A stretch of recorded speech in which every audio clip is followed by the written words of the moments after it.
Ito pong aking recipe na longganisa. Ito po yung matamis. May asin, paminta, asukal. Tapos nilagyan ko po ng atsuete oil para maganda po yung kulay. So gagawa po tayo ng longganisa meatball. Depende naman po sa inyo kung gaano kalaki po yung gagawin po yung meatballs. Depende sa kipot ng bibig ninyo. Ibig sabihin, di ba? Kasi meron po sa longganisa kalumpit, yung maliliit. Nako, isang subuan ko lang po yun. Napakasarap. Patamis. Yan. Saka nilagyan ko rin po ito ng konting mantika. Konting-konti lang. Para pag gumamit po ako ng non-stick pan, hindi po didikit. Hindi naman po talaga didikit po yan. Non-stick, ibig sabihin pag gumamit po ako ng non-stick, ulo po, no? Sa pagbaligtad, gamit po kayo ng kutsara. Para hindi po masira po yung inyong longganisa meatballs. Di ba?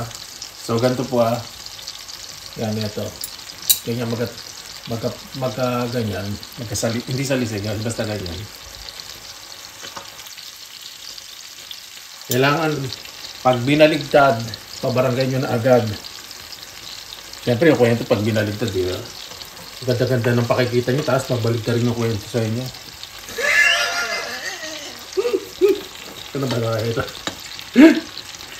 Yan, di ba? Ano lang po ito, medium heat lang po yung apoy.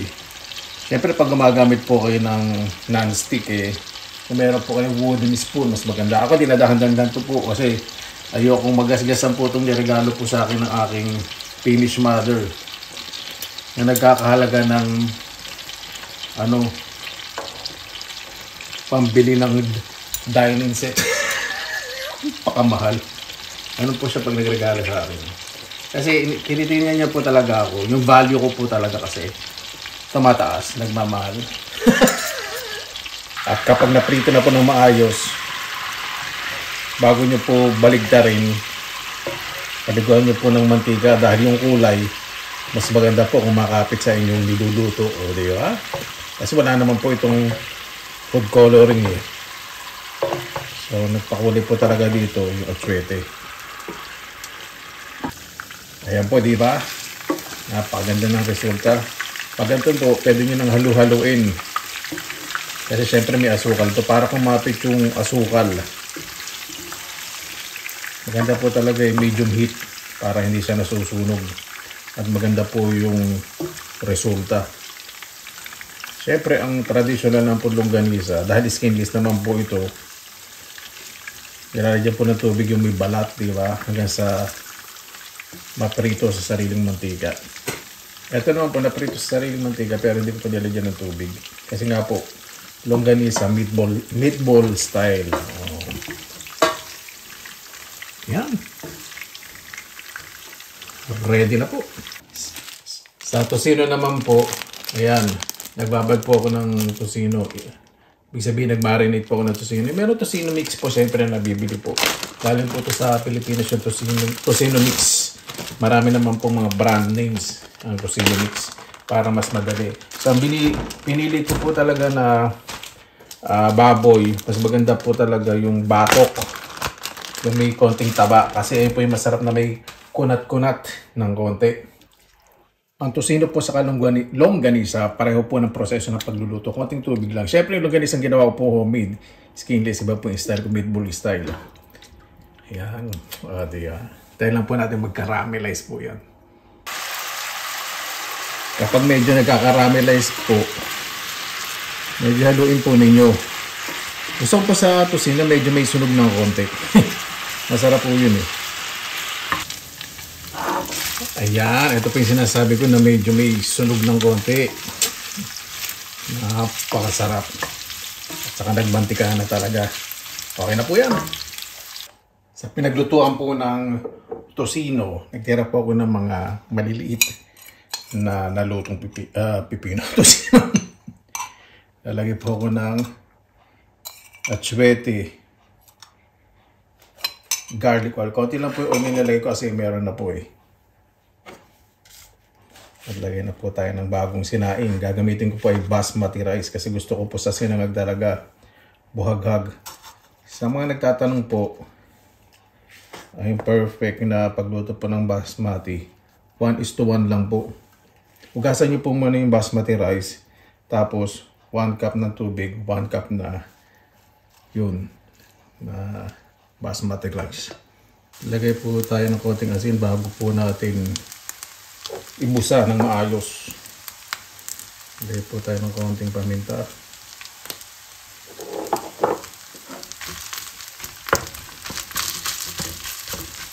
Sarap po sa sanag yung yung may tutong. Ito po kasi rice cooker ang ginamit ko eh. Kaya hindi po nagtututong eh. Masarap po talaga yung medyo makunat-kunat yung tutong. Ito po naman po yung sunog.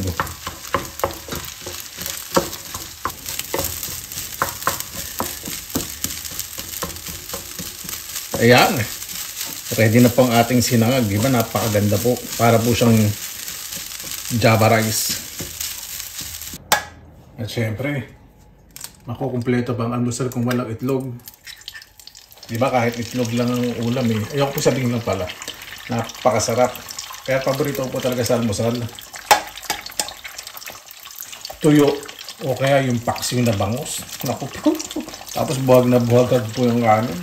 Lalagyan niyo po yung sarasa ng paksiw na bangus na maraming talong saka ampalaya. Napakasarap, saka may siling panigang.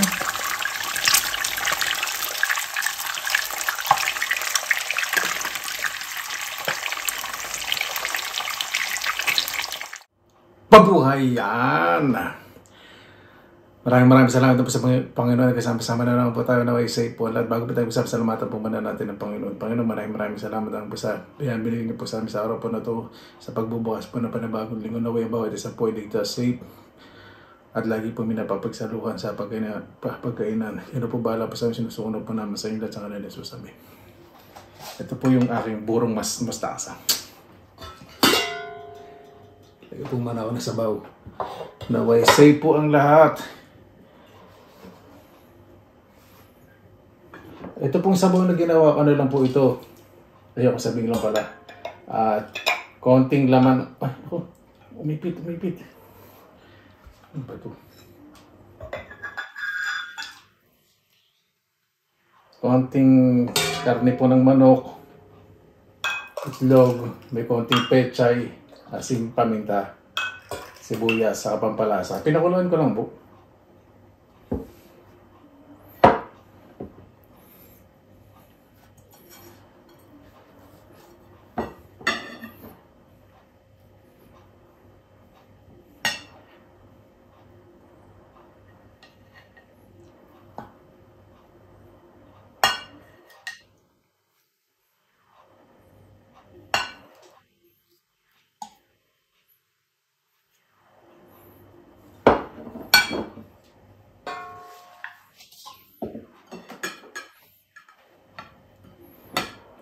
Samahan natin. Meron din po akong apple juice. Dahil lang po ha.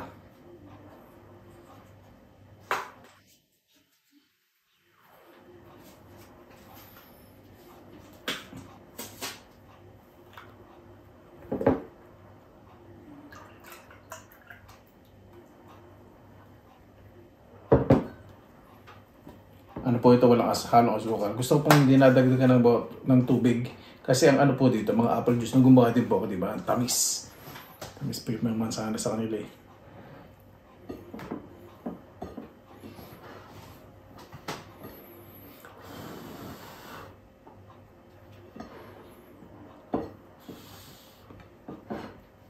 Sabihan muna natin kasi yung kape.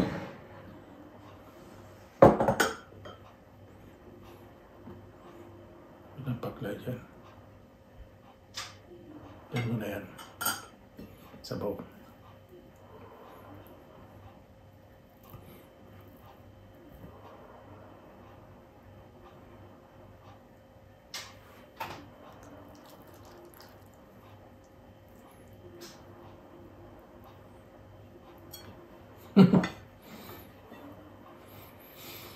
Gusto ko po ito sa almusal. Itong burong mustasa sa sibuyas. Ayan po.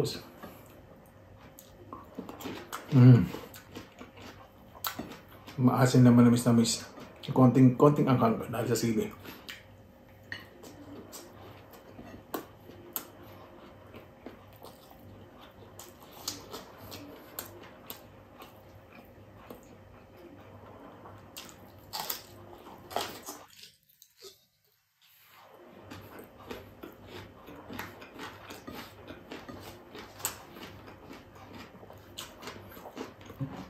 Panalo sa almusal to. Ang palit umay.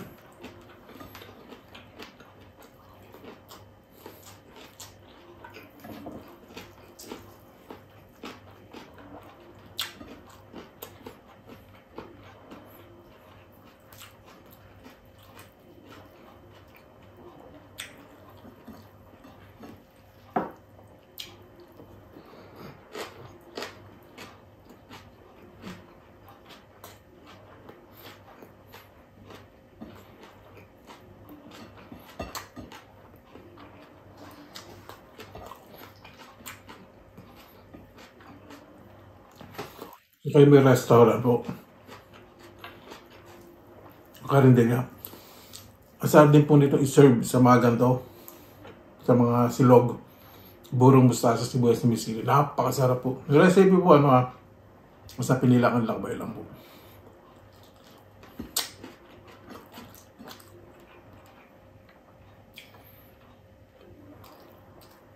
Sibuyas.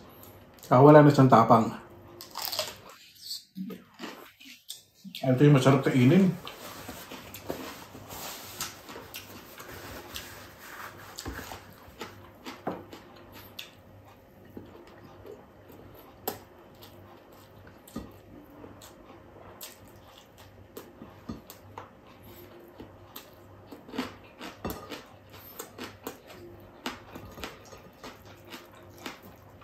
Yung sili kapag naburo, konti na rin yung anghang.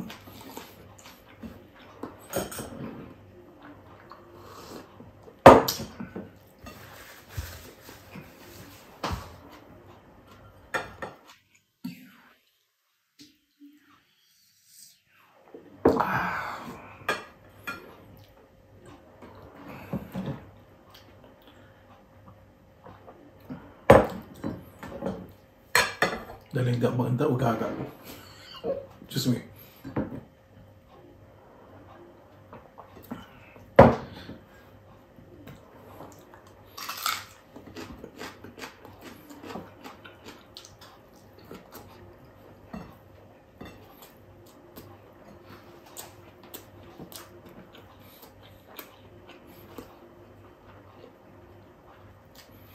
Napakasarap po talaga sa almusal ito. Itong burong mustasa para po sa akin.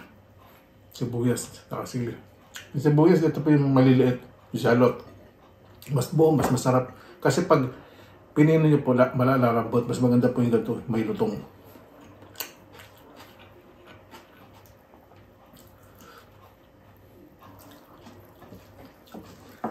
Gusto ko yung pagkakagawa sa longganisa, hindi masyadong matamis sa mas nanaig yung bawang. Yung tosino okay lang po yung yung tosino mix. Hindi po siya masyadong matamis.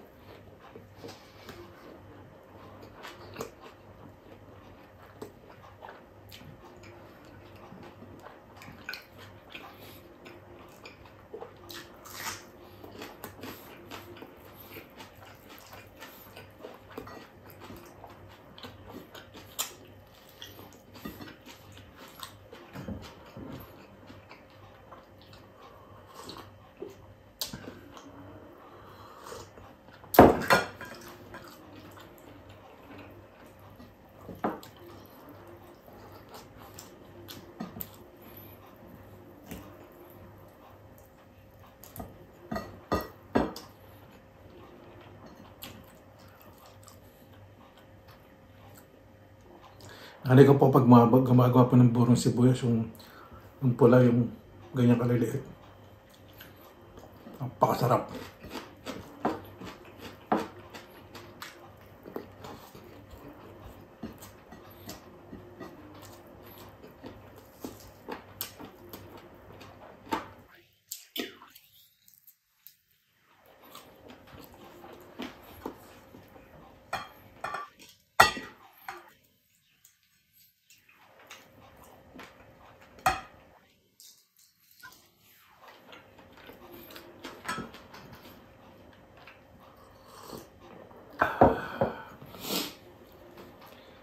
po talaga sa umaga, di ba?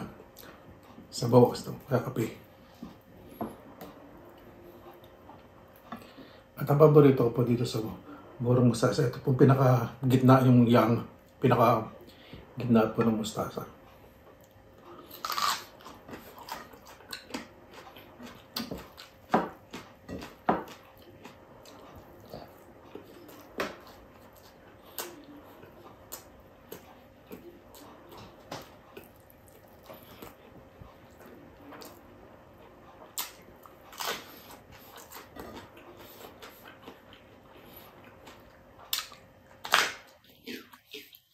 Kasi napakulot ng sarap.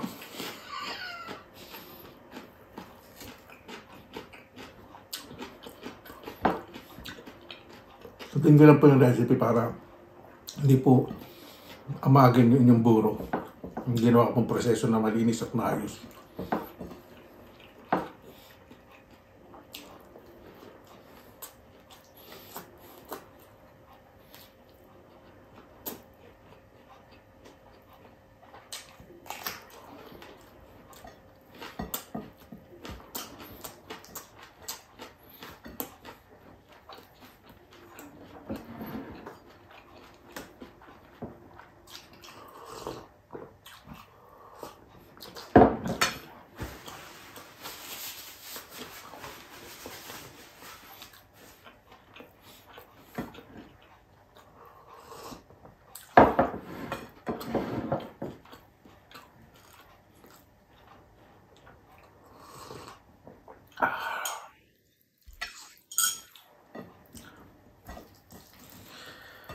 At ganyan po yung gusto ko prito sa itlog. Ayoko po ng malasado.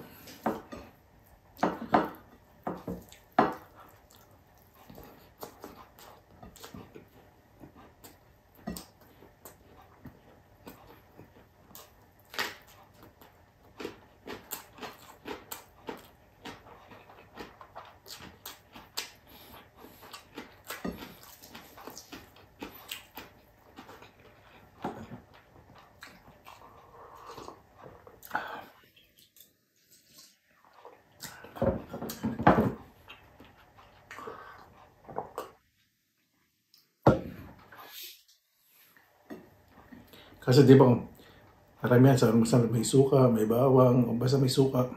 Ito po itong burong mustasa, napakasarap.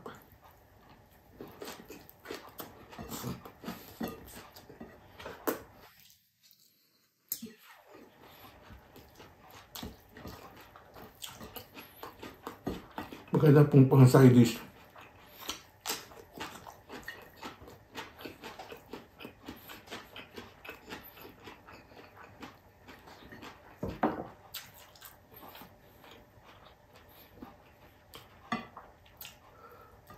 At ang pinakamasarap dito sa mustasa, itong tangkay.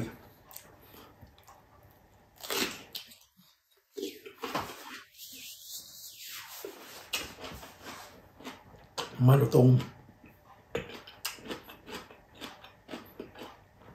Aking konting langhang, alat, tamis.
Iniis na ko rin po ito itong burong mustasa. Balik po kasi sa maasim eh. Lalo na yung burong mangga. Ako, napakasarap din sa almusal po. Yung mangga, mura pa. Yung bibig, babalatan nyo sa bibig. Tapos, buburin nyo. Napakasarap nun. Winner na winner.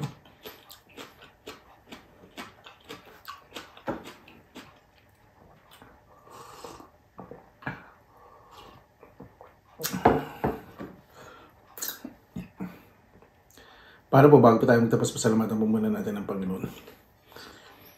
Panginoon, maraming salamat po sa binigay po sa amin sa araw na ito. Yung bawat isa puro positibo na lang po, meron sa puso at isipan ng bawat isa. Napakasarap po kumilos sa isang pamamayan na wala pong pinangingilagan. Gawin bawat sa isipin nila po at makita po kabutihan po sa bawat isa kaysa po ang hindi maganda. Kayo na po bahala po sa amin, sinusukuran po namin sa inyo lahat sa ngalan ni Jesus. Amen. Para po, maraming salamat na po sa inyong oras sa ilan sa pinilakalakbay. Basta lagi po tayong positive vibes, good vibes. God bless, ingat po lagi, magandang araw. Laban lang!